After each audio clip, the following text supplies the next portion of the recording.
Tervetuloa Hopeisen korvakorun tapauksen 4. osaan. Sherlock Holmes on tehnyt pitkän tutkimuksen Sir Bromsbyn murhan selvittämisessä. Lopullinen ratkaisu vaati vielä vähän tutkimista.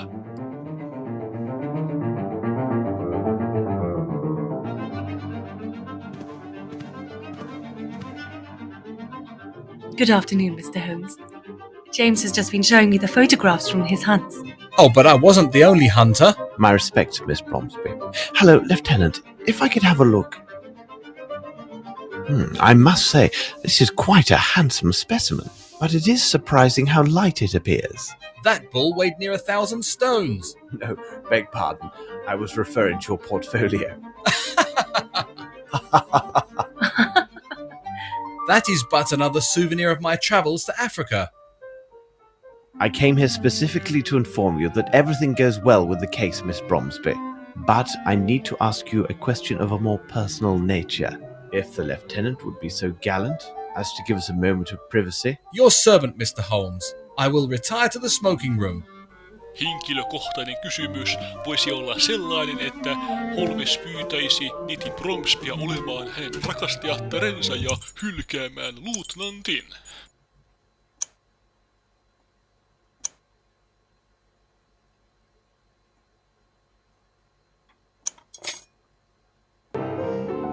I should reveal one of my hints.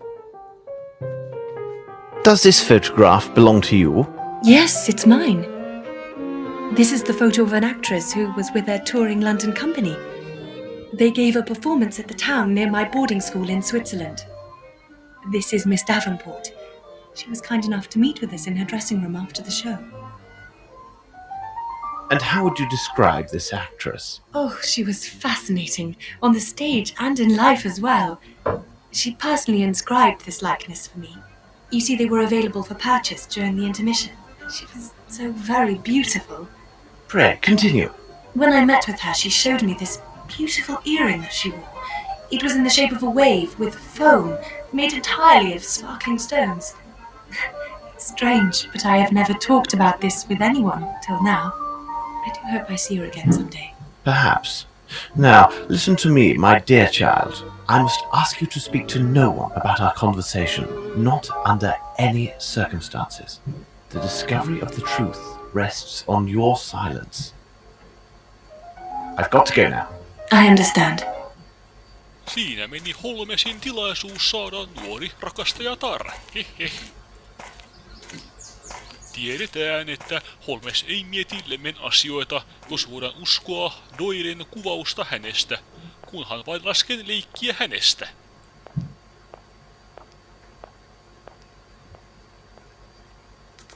This lieutenant seems a very commendable person.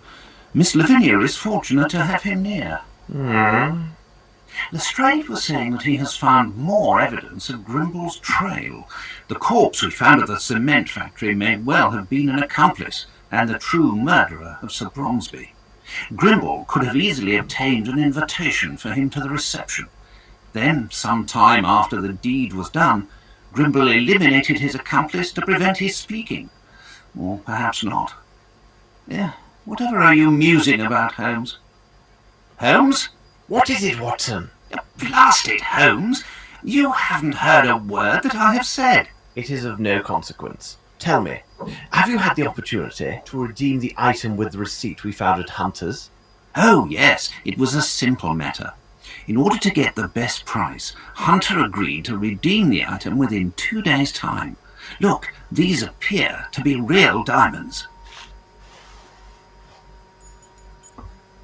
Siinä on se hopeinen korvakoru.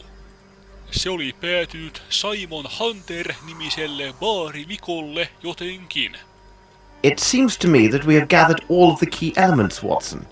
However, before we retire, let's summarize our findings. The questions should be answered yes or no, and justified.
It is simplicity itself, Watson. We have answered all the questions.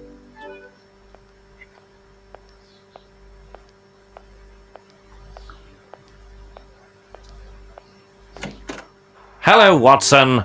Good morning, Lestrade. You are an early riser. Good morning, Lestrade. You look really tired. You must have had a lengthy meeting with the minister. But hold on, how on earth could you know that, Holmes? I can read you like an open book.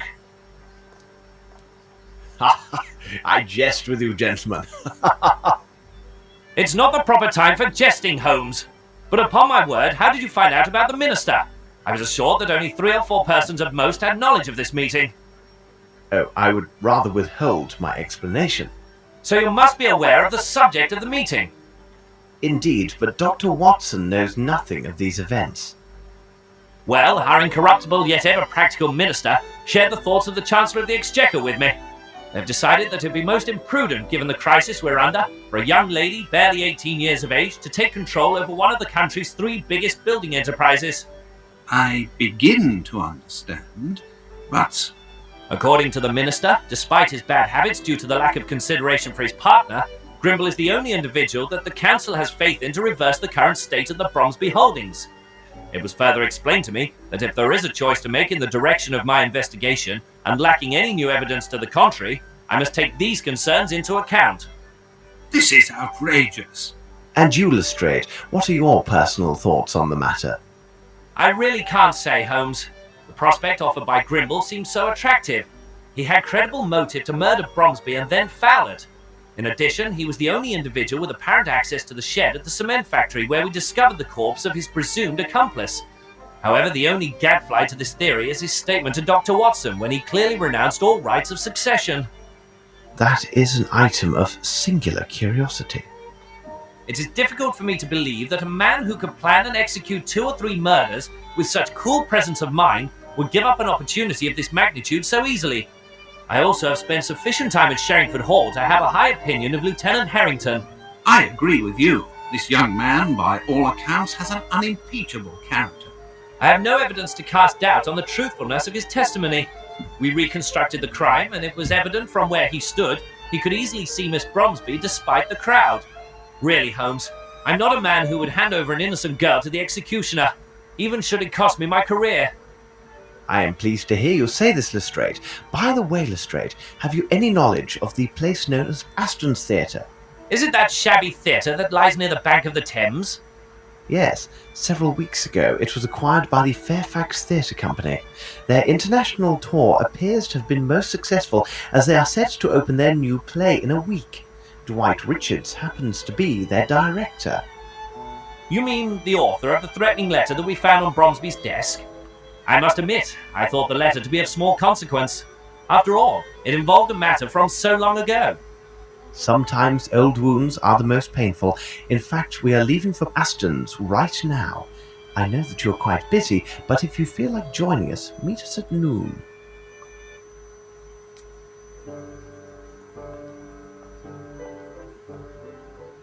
This might be interesting. Nyt mennään Aston teatteriin ottamaan selvää Dwight Richardista, Bromsbyn vanhasta vihollisesta. Aston's Theatre, here we are. We are not open to the public yet, gentlemen. Oh, bless my soul, I can hardly believe my eyes. It is the young Sherlock Holmes, isn't it? Watson, allow me to present Philotomy Kirby, who in his day was one of the last great hopes of the popular stage. He also took great pains to advance my comprehension of the many subtleties of the theatrical arts. So he can still prattle away. Don't listen to him. This is the most talented student I've ever met, upon my word, as an actor. But those days are past. So, am I speaking to the former actor or the world-renowned detective today? Tell me, what you know about the Fairfax Theatre troupe? 2 months ago, they returned from an international tour. Richards, their director, had managed to secure the necessary funds to buy back Aston's. It seems he had finally resolved his troubles. He was in some kind of trouble. Oh, it's always the same with those tours abroad. Your star actress marries an emir. Another time the entire troupe has their luggage stolen. Anything is possible, and whatever occurs is usually nothing good. But who would have imagined such a tragedy? What tragedy? Their last tour started about 3 years ago.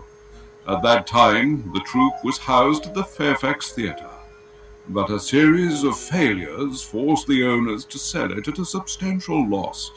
The owners were 3 individuals: Dwight Richards, their current director, Miss Davenport, their star actress and the mistress of Richards, and lastly, a young actor, costumier, make-up man called Jeffries.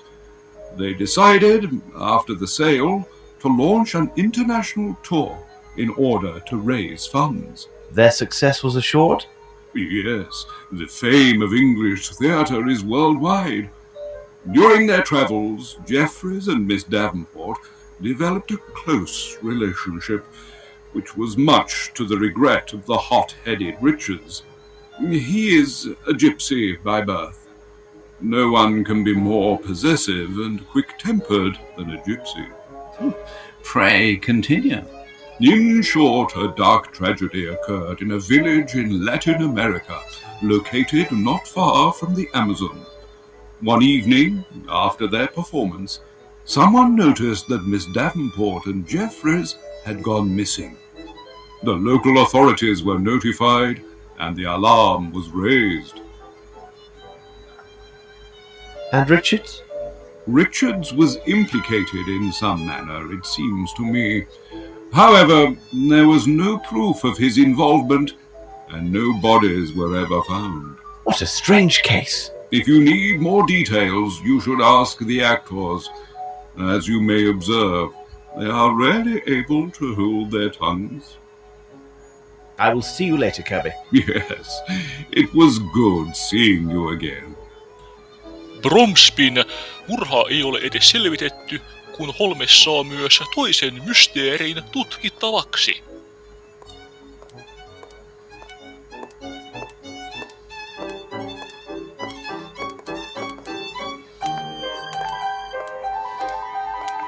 Excuse me, may I ask you some questions? Naturally, I'm listening to you. You are rehearsing at the moment, aren't you? Yes, we are in rehearsal for the play we are to perform at the month end. Are you critics or reporters? As you know, we just came back from an extended tour. We were a triumph everywhere we performed. Tell us about this international tour. We performed in France, in Switzerland, and even for an Arab prince. We were met with acclaim at every stop. If tragedy had not occurred, we were to appear next in New York. But fate had other plans for us. What sort of tragedy? Oh, surely you must have heard about it. All because of those in our company who assumed the right to reveal every distasteful and intimate detail of a most tragic event. Anything to gain publicity for themselves. It is positively scandalous. But even a professional actor such as myself respects the privileges of the press and the public's right to know. Your sensitivity honors you. Please, continue your story. The events took place in a most sordid place in Brazil named Guacamole or Babiamo or something like that. I still can't stop asking myself what we were doing there in the first place. But to be brief, our talented costumier, Mr. Jeffries, had been having a tete-a-tete with the beautiful Miss Davenport. Unfortunately, she was still very much the mistress of our director, Mr. Richards. I tell you, the tension was unbearable. Really? in the view of a professional, they were the worst hours of my life. Miss Davenport was spending the whole day closeted in her room. Mr. Jeffreys trembled so uncontrollably that he was unable to do our makeup. Mr. Richards stepped in, and I must say, he was a pitiful substitute. May you never be so ill-fortuned as to have your face in his large, hairy hands. And then? Our first performance in that town was naturally well received. That very night, a tragedy took place. Mr. Jeffreys and Miss Davenport went missing not long after the performance ended. It was impossible to find them. Then we heard that Mr. Richards was arrested on suspicion of murder regarding Miss Davenport and Mr. Jeffreys. We were outraged and most indignant. Some entertained thoughts that we would never leave that God-forsaken place. How was the matter resolved? Fortunately for Mr. Richards and all of us, the prison warden and local chief of police was an Englishman. Lacking direct evidence or even a corpse, the accusations against Mr. Richards could not stand. He was set free on the spot. I think that had it not been for the intervention of that young expatriate, we might have been stranded in that Amazonian swamp for all eternity. Well, thank you for your assistance. That's all right. Don't hesitate to seek my help.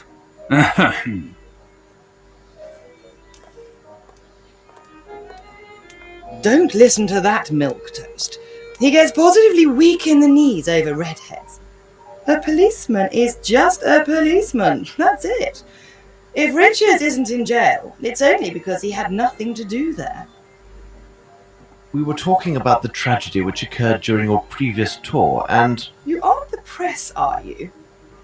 No. In my opinion, you seem more like policemen. Well, listen closely, inspectors. Miss Davenport was nothing more than an aging woman who adored seeing all the men at her feet. What? Don't you mean... She toyed with both Richards and Jeffreys like two little puppets. Dwight Richards is quick-tempered, but he wouldn't harm a hair on her head. And if you are eager to be so helpful, please, find my red-haired wig. We must continue our investigation. Of course.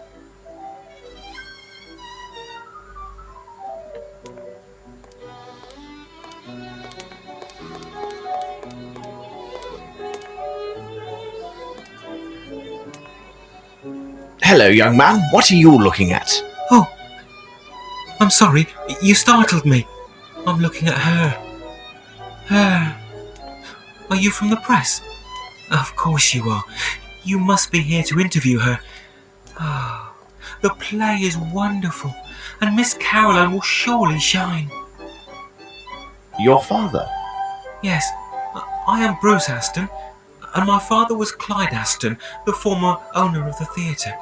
It may have fallen into some disrepair, but during its time it was well loved by so many. A host of young actors debuted on that venerated stage. Why, it was at this very spot where Mr. Richards first met Miss Davenport. Have you ever heard of the Fairfax Theatre? It is the theatre which was demolished.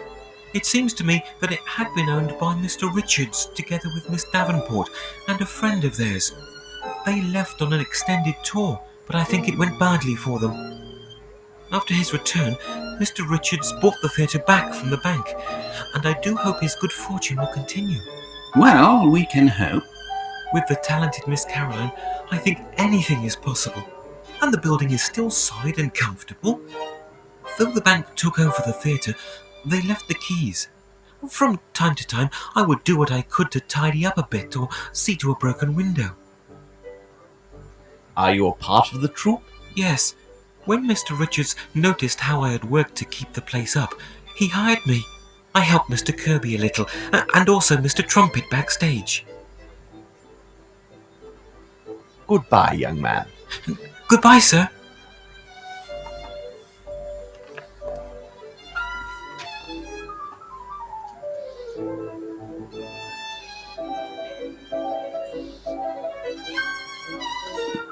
I can't enter like that.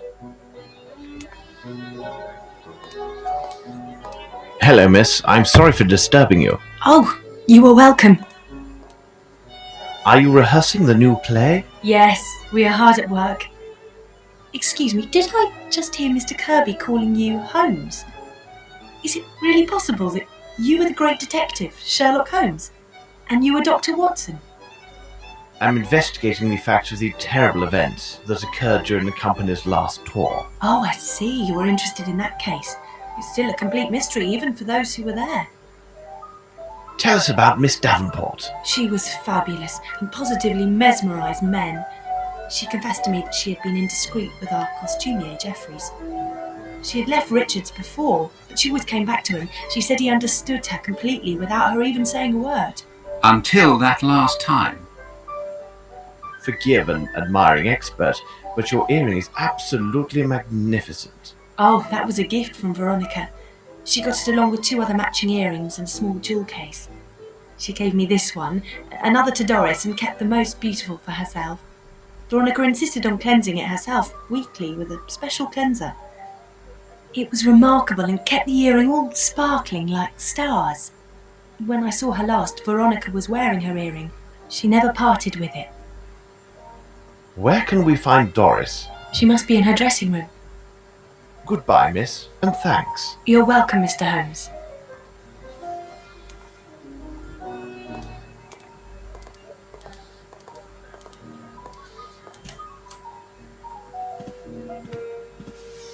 Pardon? Why can people not allow actors their peace and quiet?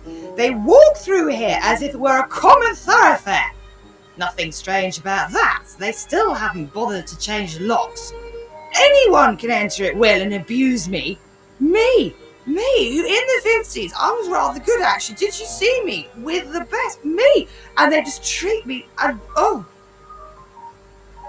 Are you rehearsing? Everyone has his own technique. Cheers. Miss Small told you about your earring. Would you mind showing it to us? It can't be sold. Do you think that actors have no heart? I would prefer dying of thirst than parting with it.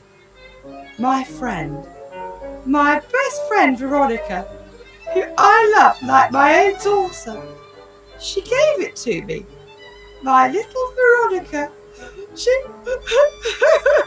Veronica. Do you know what has happened to your friend? Left. She left with that Jeffries. Oh, I know what they say. That Richards murdered them both. Why not? He did everything for them. Everything!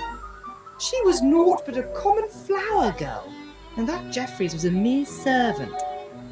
He made them actors. Yes, actors. Yes.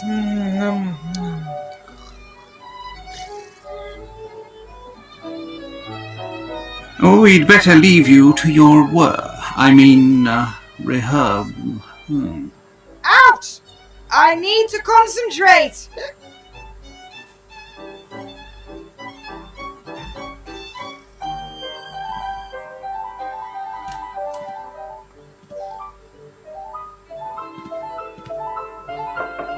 Who is it?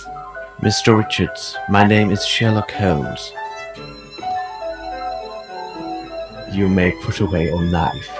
Rest assured, I am indeed Sherlock Holmes. Thank you for receiving us, Mr. Richards. Would you mind if I asked you a few questions? I will answer your questions, Mr. Holmes, only because I have heard about you. Would you tell me about Sir Bromsby? I will not lie to you, I hated Bromsby. He is the cause of all my troubles, I swear. I have often dreamed of killing Bromsby with my own 2 hands, but I didn't kill him. Do you know an Asian named Wang Jie? What would he be doing there? Well, in the days of the Fairfax Theatre, I once employed a Chinese fellow who went by that name. However, I was forced to dismiss him because he was a great deal of trouble, and I've never seen him since that time. You retained several keys from the Fairfax Theatre, don't you? Well, I don't understand the purpose of your questions, but yes, there were indeed 2 keys for the Fairfax Theatre main door. When the bank took possession, we gave only one of them to Bromsby's assistant. When asked, we lied and said there was only 1 key. But why? Well, we kept the other one out of spite. We had thoughts of returning in the night and wreaking havoc, but we had no opportunity, as we left for abroad after the transfer to go on our tour. I suppose the key may have been lost somewhere along our travels. About the disappearance of Miss Davenport. I don't know why you want to talk about it. Does some vile curiosity cause you to torment me in this way? Thank you, Mr. Richards. It is nothing, Mr. Holmes. I should reveal one of my hints. Oh, this can't be possible. How did you come by this? Dear God, if only someone like yourself had been present that evening. Please tell us what's happened. That night, after the performance, I left to stroll alone along the riverbank. The next morning, I had barely returned when I was seized by 2 local policemen and led to a prison cell for interrogation. Why? When I got there, an Englishman, the local chief of police, told me that a deserted boat had been discovered along the opposite bank of the river. Inside the boat, I found a star covered with blood. It belonged to Veronica, who had vanished, along with my other partner, Jeffries. And then what happened? No one could prove my innocence, but they also found no proof of my complicity in these events, nor had they found any bodies. Tell us a little more about your partners. I had met Jeffries while on tour. He was just a young tramp drunkard. Whatever my feelings were then, I feel no pity for him now. He betrayed me. But it wasn't the same with Veronica. I fear the pain caused by these events will forever haunt me. Thank you, Mr. Richards. It is nothing, Mr. Holmes. This man is a wonderful actor. Maybe, Watson. Maybe.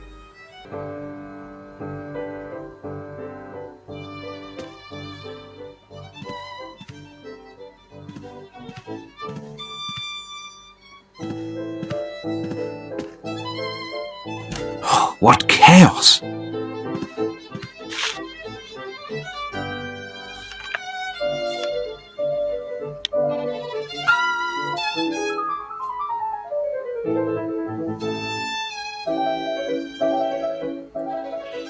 Teksti Guakiaamosta kertoo, että pirajat ovat syöneet joidenkin tutkimusmatkailijoiden ruumiit.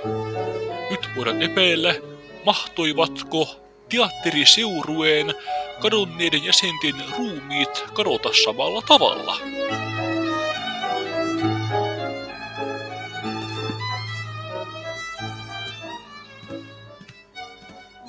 These items are poorly made. Observe the antique armour as mere painted relief.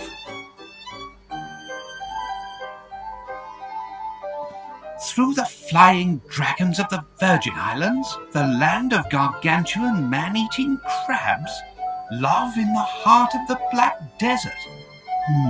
This author seems to be particularly inept.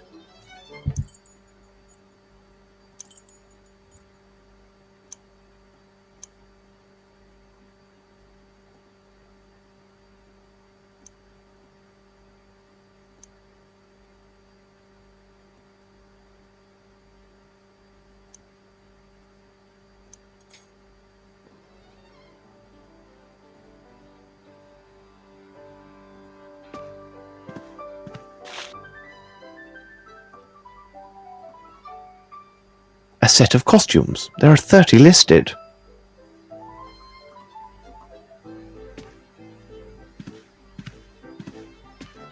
But I count only 29. Yes, the artillery officer uniform is missing.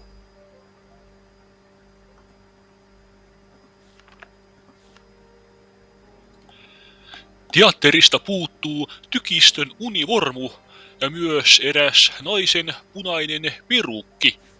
Mietitäänpä, missä ollaan löydetty jokin osa tykistön valeunivormusta ja yksi hius naisen perukista.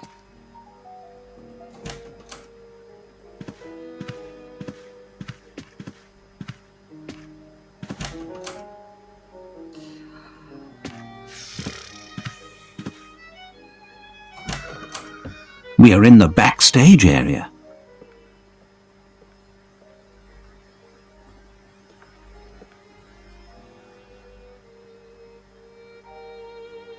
May I ask you a few questions? It all depends on what you're asking.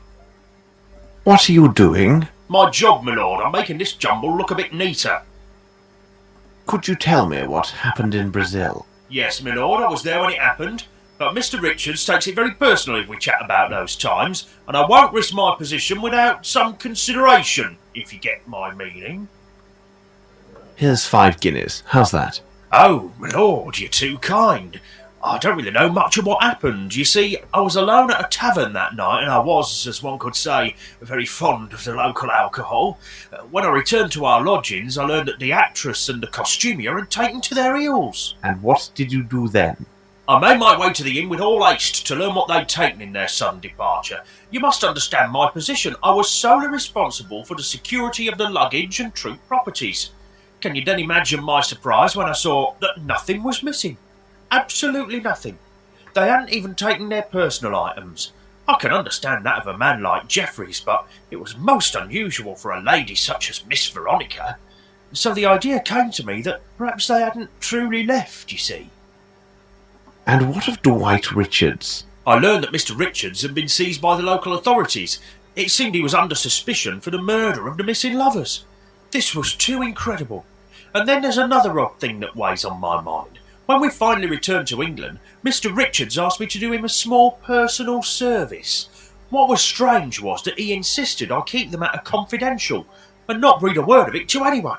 What kind of service? Well, there's a small room with an iron door located above the backstage. It was used to store the stage lights and fireworks. He asked me to help him move all of Miss Veronica's personal belongings to the room. Every little thing, without exception. Her large trunk, her dresses, all of it. Where is this room? The end of the passage. But there is one difficulty. You see, Mr. Richards has the only key to the room's iron door, because only he has a complete set of keys to this building. Goodbye, my friend. My respects, my lord. Onko Richards tosiaan ainoa, jolla on teatteriin kaikki avaimet? Entä Bruce Ashton, entisen omistajan poika? Mennään kysymään häneltä.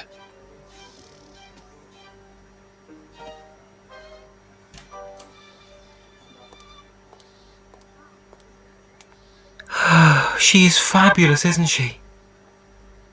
Do you have a complete set of keys to the theatre? Oh, yes. Take them. But you will see to their safe return. Goodbye, young man. Goodbye, sir.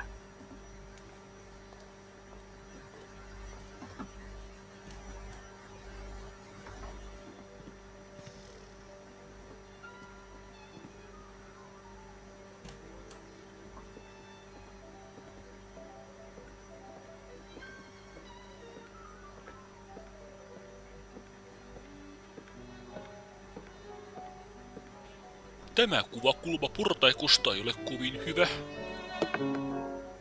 Watson, stay there and inform me if Richards arrives.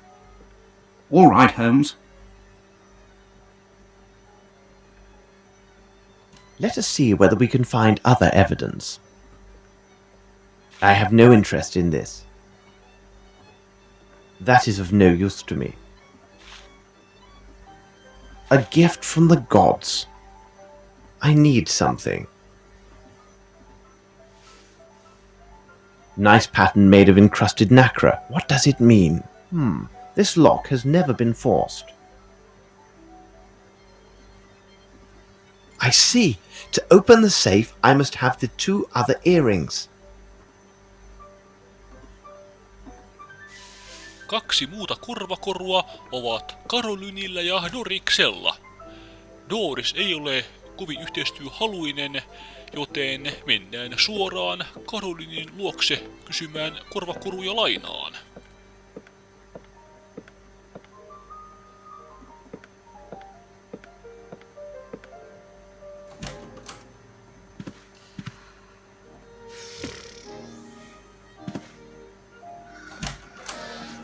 I should show her one of my hints.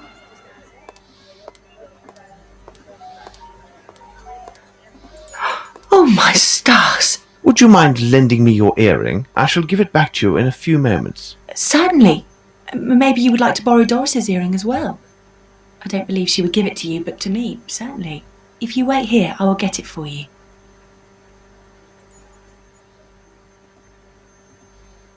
Nämä korvakorut toimivat paitsi koristeina, myös laatikon avaimina. Se on erikoinen idea.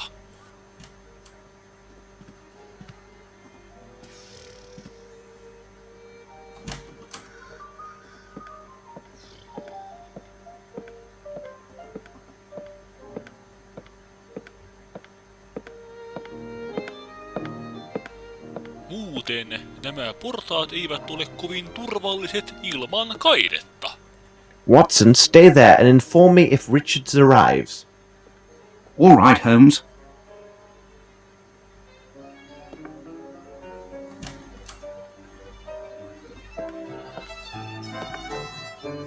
No niin, katsotaan miten korvakorut sopivat laatikon lukkoon.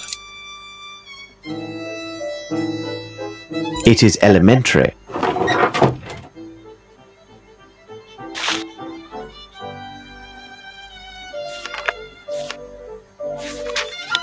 Tässä kirjoituksessa on tuttu käsiala. Se on ilmeisesti Jefferiesin Descriptions of exotic landscapes. Nothing of interest.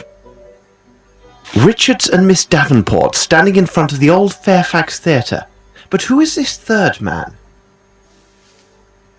Well, well, gentlemen, you arrive at precisely the right moment. Is your good mood a sign that you have found something of interest? Absolutely, Holmes. It seems to me I caught the right end this time. What? Really? We learned about it only by chance. It appears that at 1 o'clock this morning, Grimble arranged for his solicitors to send his demands to the court for the appropriation of Bromsby enterprises. My men will spare nothing in their search for the elusive Grimble. Lestrade, pray continue. Then I followed your advice and we advanced further into our investigation of Mr. Richards. Did you know that his true name is Gaetano Riccardino? As this Mr. Riccardino, at age 19, he was sentenced to 2 years imprisonment for armed robbery of a fair store. And who would you think the complainant was in this case? In truth, a certain Melvyn Bromsby. This new evidence of his criminal past makes him another principal suspect in these murders. Very interesting. Any other findings? It would seem that Grimble and Richards are old associates. They were both intimately involved in the sale and transfer of the Fairfax Theatre. These two make quite a pair, don't you agree? Well, Lestrade, I'll keep my thoughts on these matters secret for the moment. Bah, you're not playing according to Hoyle. Really, Holmes, you must at least tell me your opinions on Richards. Mr. Richards is an intelligent person. He is a man of great personal resources. If I had the power of Scotland Yard at my disposal, I would take all steps necessary to ensure that Mr. Richards is secure within a prison cell. And the sooner the better for all concerned. When the case involves murder, it is not wise to underestimate any possibilities. You are a good man, Holmes. I swear upon my name that within the space of an hour our friend Mr. Richards will be warming a cold cell at Dartmoor. Very well, my friend. By the way, I would like to see you tomorrow at Sherringford Hall to discuss in greater detail some of the more puzzling elements of this case. Can I expect you? I would not miss it for the world. This is most fortuitous, as Miss Bromsby also invited me to the hall. I was told they had good news to share, and it seems to me an engagement announcement must be at hand. So, we shall see you tomorrow. Let us return to Baker Street. Well, is Lestrade right? This case does seem resolved. There is but one piece missing that I need to complete this puzzle. Oh, it's not very important from the criminal point of view, but from the economic aspects of this case, it is essential. Regarding the question of whether Lestrade is correct, I will give you 2 items that should provide the answer that you seek. The first is a table representing the shoe sizes of the main characters in this case. Examine it carefully, Watson. A parcel for you, Mr. Holmes. Ah, this would be Mycroft. Here is the final piece, which completes our puzzle, Watson. Would this be the second element? What second element? You have just said that in order to determine if Lestrade is correct, I would need to consider 2 items. You told me about the shoe sizes, and I ask if this news article is the second clue. Oh, no account. The second clue is a question. A very simple question. The answer will take the grass under the feet of several English citizens, for if they cannot even guess the answer to this question, they are for the gallows. The question is as follows. Watson, do you think that Horace Fowlett slept with a cushion? It seems to me that we have gathered all of the key elements, Watson. However, before we retire, let's summarize our findings. The questions should be answered yes or no, and just...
It is simplicity itself, Watson. Nyt täytyy tietää tai arvata syylliset eri murhiin. Jos tätä ei osata ratkaista oikein, voidaan jatkaa loppuratkaisuun kuitenkin.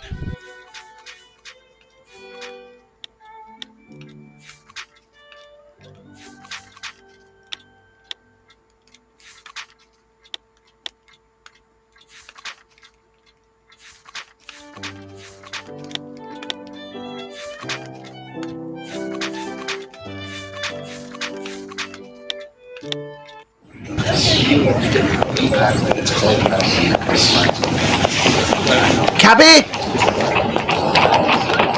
Nyt on lopullisen ratkaisun aika. Mr. Holmes, Dr. Watson, I feel relieved that everything is settled. The inspector told me that you were not as useful as you had hoped in this case, but you did your best, and I am grateful to you. Dear Lestrade, well, the inspector deliberately minimized my role in this matter, so that I could reveal a secret to you. I wish Lieutenant Harrington could be here now, but... He had to leave for London on a very urgent business. But how could you know? It is my business to know, Miss Bromsby. Thus, I am able to tell you about the case of the silver earring. Everything begins on that sad afternoon, which was to celebrate your birthday, and ended with the untimely death of your father. Miss Bromsby, you did not murder your father. I kissed your hand that day and did not detect even the slightest smell of gunpowder. I also discovered powder traces that proved the shot was fired from behind the second side door. You were not seen at that door, but where did the murderer go after taking his shot? Everyone who tried to exit through the side entrance found it blocked. According to witnesses and other evidence, none of the guests could have possibly been the murderer, because they were all present in the ballroom. No one left through the service door, and traces confirm that no one could have fled by using the staircase. The windows in the kitchen, as elsewhere in the manor, were appointed with thick bars, thus they offered no escape. So did he vanish into thin air? In fact, one of the parties did leave the ballroom and went to the kitchen corridor. He left to meet his accomplice, who was not an invited guest. This accomplice was a professional actor who was disguised to resemble our missing invitee. This guest hid under voile in the shadow of a statue and waited for his moment. Meanwhile, his twin acted out his part in the ballroom and provided the murderer with a perfect alibi. When the killer heard the applause, he left his hiding place, aimed, took his shot, and hit his target. It is important to know that the actor was well placed at the manor. He secured entry to the manor by impersonating a French head waiter. Using his position, he persuaded those in charge to use long tablecloths and to arrange the tables in a most peculiar manner. When the shooting occurred, our actor joined the crowd and rapidly crept across the room, concealed under the tables. As he neared the side door, he rose from beneath the last table and acted as if he had been jostled and fallen. However, as he stood, he accidentally snagged a small piece of his dirty glove upon a chair. When he arrived at the door, which was held closed by the murderer, he tapped on it using a prearranged code and was allowed entry. He exited to the corridor while his partner continued to hold the door shut against all others. The actor discarded his disguise in the deep kitchen well, helped himself to 2 bottles of excellent whiskey, and quietly went outside. The assassin waited several minutes. Then, in the last seconds of the confusion, he returned to the ballroom. Thus, we have the crime committed by an individual whom everyone swears was in the room when the shot was fired. But this agrees with my conclusions. Richard is an actor, and everyone swears that Grimble was in the room. I didn't consider the course of events as you described, Holmes, but admit it, our deductions agree. Moreover, both of these suspects are similar in size and manner. Your theory presumes that Grimble is an excellent shot, which is false. It also takes on faith that Sir Bromsby had discovered the misappropriations, supplying Grimble his motive, but irrefutable proof that neither Grimble nor Richards were guilty waited at Horace Fowlett's, the matter of his pillow. But there was no pillow at Horace Fowlett's. Nevertheless, Mr. Fowlett slept with one. When I arrived at his home, I believed him already dead. Therefore, the news of his hasty departure came as no surprise. From the evidence obtained at his home and the statements of his neighbour, I learned the following. On the evening of his death, Mr. Fowlett was visited by a man who desired to sell him some exotic trifle. While this man distracted Mr. Fowlett, a second man quietly crept into the house and tried to open his safe. This individual was well acquainted with the house and the location of the safe, but when he failed to open it, he most likely became enraged and killed Mr. Fowlett. This individual, Miss Bromsby, was your cousin, Wyatt Collins, who returned to England under the name Johansson. But what about this pillow? Mr. Fowlett's pillow had vanished. Later, Dr. Watson discovered a feather from the pillow in the train compartment used by the man who impersonated Fowlett. But why did Fowlett's impersonator take the pillow, and why didn't the station manager notice it? Mr. Fowlett was short, but very portly. In order to imitate him, the man used the pillow to create the appearance of a stouter man. There is no other explanation. This man was a much leaner man than Mr. Fowlett, Mr. Grimble, or Mr. Richards. Then, Holmes, who did murder Sir Bromsby? And for what reason? You see, Lestrade, when it's a question of multiple murders, except for the deviant ones, there are two primary motives, revenge and greed. Wyatt Collins' presence at Fowlett's tells us his motive was about Bromsby's wealth. He went there for the express purpose of stealing the will so that he would receive at least a portion of Bromsby's estate. If his uncle had died with no will found, Collins would have been entitled to a share of the inheritance under English law. But if my cousin failed in his attempt and the evidence clears my name, though I am to inherit, why were my father and cousin murdered? Besides, tomorrow I am to announce my engagement and will be married soon. Holmes, hold on. There is a flaw in your reasoning. There is only one key for the door to the cement factory, and Grimble is the only person known to have it. So he must be directly involved in the murder of Collins. Is that true, Lestrade? Mr. Richards told me that there was indeed a second key which was lost.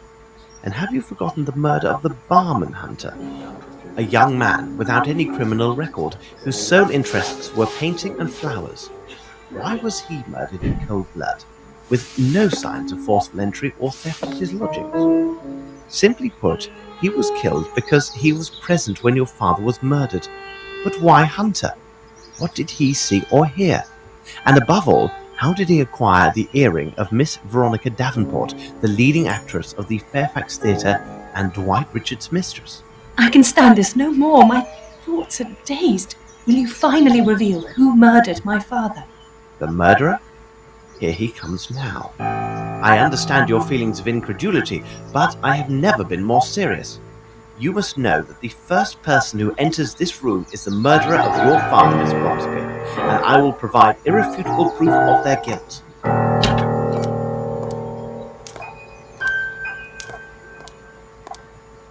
Well, good afternoon, gentlemen. You made the right choice to leave London. It is unbearably foggy. But Lavinia, darling, what's going on? She knows. But how? I mean, what? What does she know? I don't understand. Whatever do you mean? Oh no, you understand me clearly, Mr. Harrington, and you also, Spencer. Or should I say, Mr. Jeffries? Explain yourself, Mr. Holmes. What a monstrous misunderstanding. Oh, I've just explained myself to Miss Bromsby about the truth of her father's murder, but I can tell the story again from the very beginning. It begins several years ago. Wyatt Collins, the nephew of Mr. Bromsby, is forced by his uncle to leave England for South America. His hatred is fostered by the ingratitude he perceives in Sir Bromsby.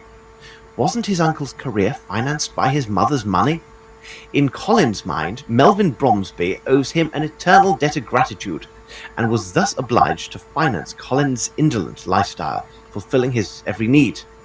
Here is our first criminal, Wyatt Collins. Then we have you, Mr. Harrington. You were a brilliant student at the military academy, and are an excellent shot, are you not?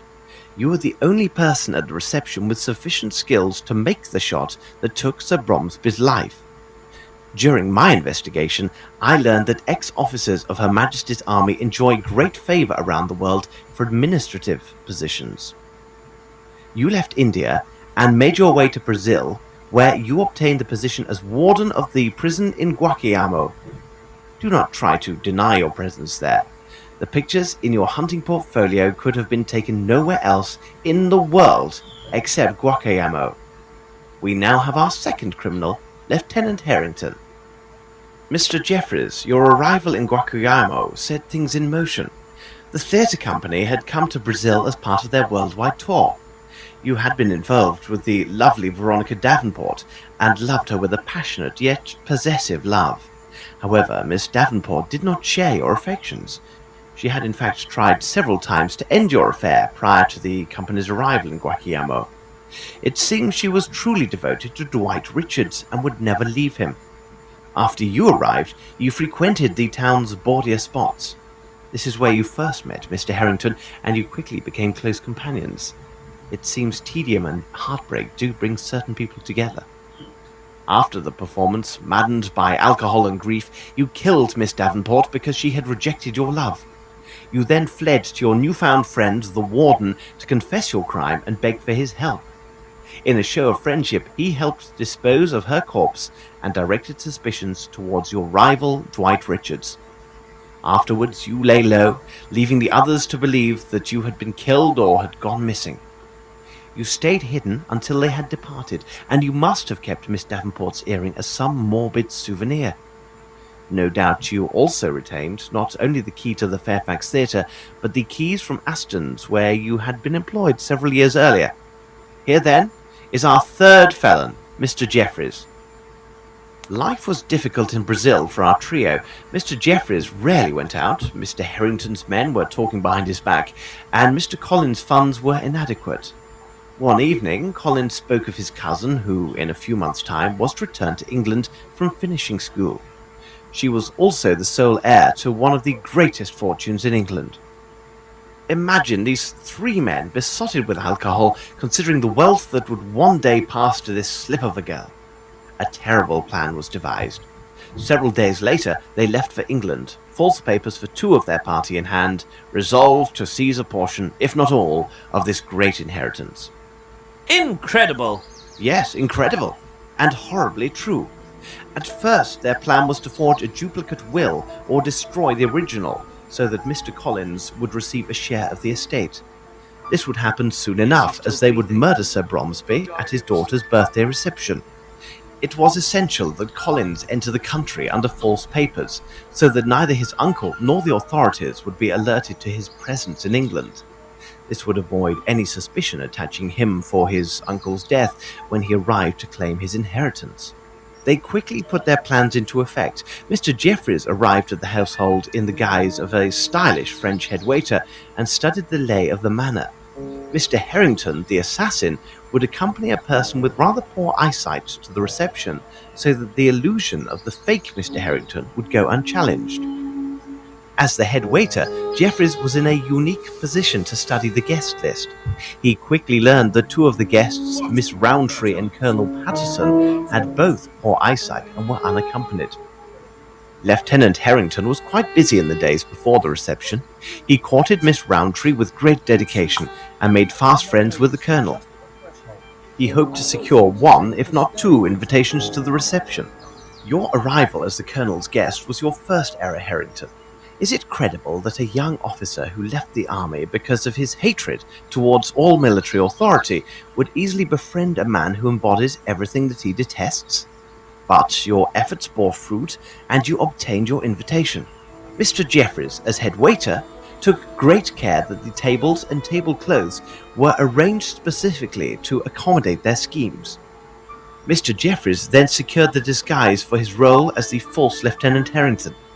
He remembered that an officer's uniform, similar to Lieutenant Harrington's, and a red wig, identical to the colouring of the lieutenant's hair, were in storage at the Fairfax Theatre. He learned that the company had taken up residence at the site of the old Aston Theatre, for which he still had the key. It was therefore a simple matter for him to acquire these items for his masquerade. They now only lacked the will, which Mr. Collins presumed was kept at Fowlett's house. Their plan was to take these papers prior to the murder of Sir Bromsby, so that Fowlett would be unaware of either their presence or substitution until it was too late. But things went badly. Mr. Jeffreys tried to divert Mr. Fowlett, but he must have been alerted by some noise, as Collins struggled vainly to open the safe. Upon being discovered, Collins killed Fowlett on the spot. The two conspirators then left the house in such a way that witnesses believed it was Fowlett himself who had left. They would now have to find another way to get hold of the money, because no doubt Sir Bromsby had disinherited Collins in favour of his daughter. They decided to take the money from his daughter, a young, naive and vulnerable young woman. On the day of reception, Mr. Harrington arrived with Jeffreys, disguised as his servant Spencer and the Colonel. With the promise of whiskey, Jeffreys easily secured the unwitting aid of two fellow servants and assumed a position at the service door. He wagered that he could pinch 2 or 3 good bottles of liquor from the kitchen if his companions would cover for him. I have just explained what happened next. After the shooting, he took 2 bottles of excellent whiskey. Only someone knowledgeable would have taken these 2 bottles over the others, and Mr. Jeffreys had been formerly employed at a luxurious hotel in France. Upon his return, he gave an accounting to his fellow servants, did his hair, and left the manor. The promised delivery of the liquor and his frightened look secured the two men's cooperation in providing his alibi. They could not have known his true role in these events. The one problem for the conspirators was the barman Simon Hunter. He had perfect eyesight, unlike the colonel, and realized that the man who claimed to be near the bar at the time of the murder had in fact lied. He hinted as much to Mr. Harrington and most certainly intended blackmail. As they were short on funds, the accomplices gave him Miss Davenport's earring as collateral and pledged to return with the money he demanded. That night, when Lieutenant Harrington visited us in London, he had just come from Simon Hunter's. Hunter had told Harrington that the earring had been pawned and he would not reveal the name of the shop unless Harrington paid him his money. Mr. Harrington ruthlessly killed Hunter, and the earring so precious to Mr. Jeffreys was lost. Earlier that morning, Jeffreys lured Collins to the cement factory on the pretext of fabricating false evidence against Grimble. But they no longer needed Collins to acquire the Bromsby fortune. Mr. Harrington would wed the young heiress, then, after a reasonable time, they would cause her untimely death, and they would take it all. So Mr. Jeffreys murdered Collins and made sure his body was barely recognizable. If he was identified, it would not affect their plans, as they believed leaving the corpse at the cement factory would direct suspicion towards Grimble. When Mr. Harrington came to see us, he learned we were hot on Collins' trail and had traced his movements up to the factory. He assumed we would go there within the hour and left to quickly round up his associates and devise a plan. Jeffreys, from his days at the Fairfax Theatre, knew an Asian of questionable talents who had no visible ties with this case and could attack us without drawing suspicion their way. We avoided this attack, and from that moment I was convinced of Lieutenant Harrington's involvement in the conspiracy. The last elements of proof were revealed at the vagrants' camp near the monastery outside of London. Mr. Jeffreys had tramped through England in his past and might have thought to hide Collins in the forest near the Richmond's Abbey. The very day that I was there, he tried to destroy all evidence of Collins' murder. Fortunately, he did not manage to destroy everything. It seems Collins, foreseeing his possible death, left a small surprise for his accomplices. It would be easily missed, except by someone who observes all and misses nothing. But this is merely some draft to lull us to sleep, Mr. Holmes. Lavinia, surely you can't believe these mad accusations? They arise from nothing. What proof do you offer for what you say? None. Believe what you will, Mr. Harrington. I will warn you that Mr. Collins left a letter written in his own hand, which named yourself and Mr. Jeffreys and accused you both of complicity in the murder of his uncle. At this very moment, Inspector Lestrade's men are conducting a search of your rooms. They will find the evidence that, when added to the accusations within this letter, will prove your guilt beyond all doubt. The Chirapaqui cigarettes, your portfolio, as well as a feather from the pillow which was taken from Horace Fowlett's. These items prove my deductions. I suggest we wait here for their arrival with these proofs, and I assure you our wait will be brief. Bravo, Mr. Holmes. Well done. Accept my apologies, my dear Lavinia. I think under the circumstances it would be best if we postponed our engagement. I'm sorry for your father, but what do you expect? We had to give it our best shot. Where is the earring now? You will tell me, where is it? Unless you tell me at once where the earring is, no one will leave this room alive. Don't you understand? You are all going to die.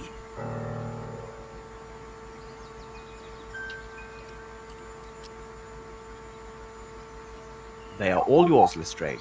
I suggest you return with your agents to London as soon as possible. Thank you, Mr. Grimble, for literally applying my precepts.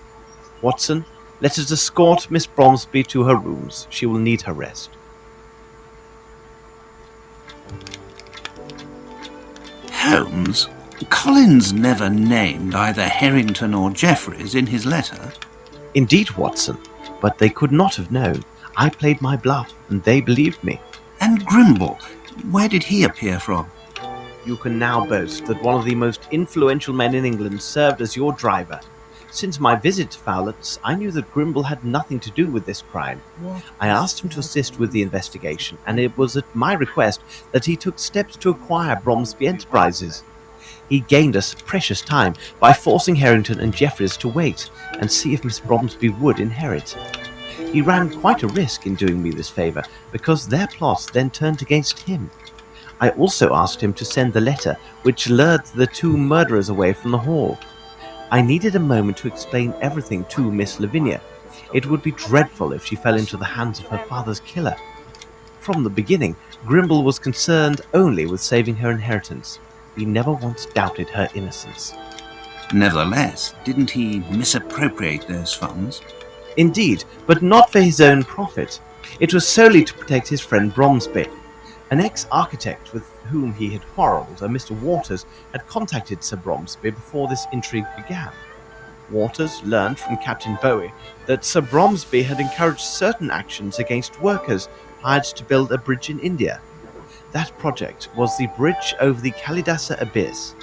Waters blackmailed Bromsby from afar. Grimble received the letters and considered them to be quite serious. He knew his hot-tempered friend well and preferred to conceal the blackmail attempt for fear of disastrous consequences. So, Grimble made regular payments to Waters in exchange for his silence.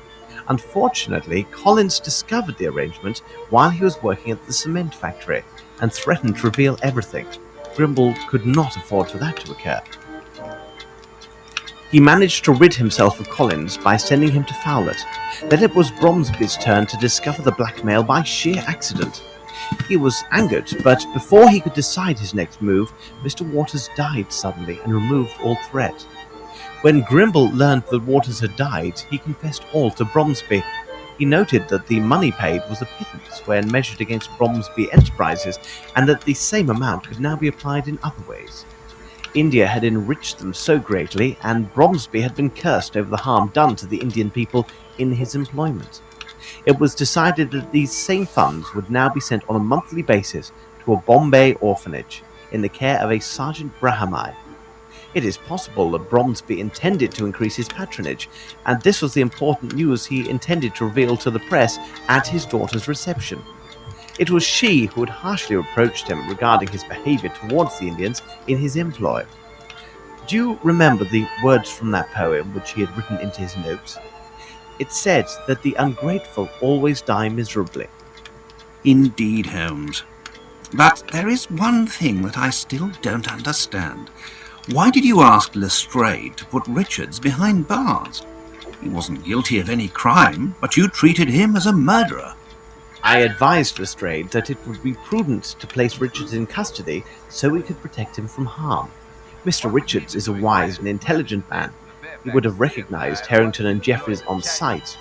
When he realized that Jeffries was alive and that I possessed the missing earring, he would have drawn the same conclusions as I. So this investigation would have been stopped cold by one or two more murders. I see. Well, Watson, you seem to know everything. Tell me, please, that small missive which I can see on the desk. It contains 2 invitations to the opera's opening night, does it not? If so, we shall finally have our opportunity to hear this marvellous soprano. Well, what do you say, Watson? Se siitä Hopeisen korvakorun tapauksesta. Kiitos, että katsoit tähän peliin liittyvät videot.